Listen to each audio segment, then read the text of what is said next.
This is the most delicious white fish that I have ever made. It is easy and super delicious. No oil used at all. I used barramundi, which is Asian sea bass, but any white fish will work. The fresher the fish, the better it will taste.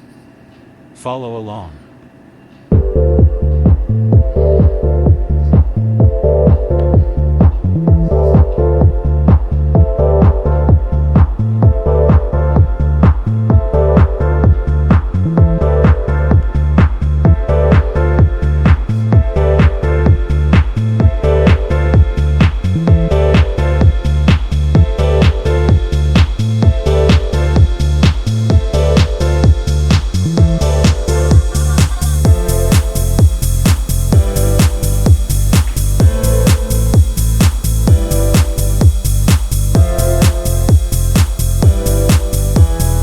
I used a steamer, but if you don't have one, you can use a large saucepan with a cover and place the fish on a trivet.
Please like, subscribe and comment below, so that I can make more content.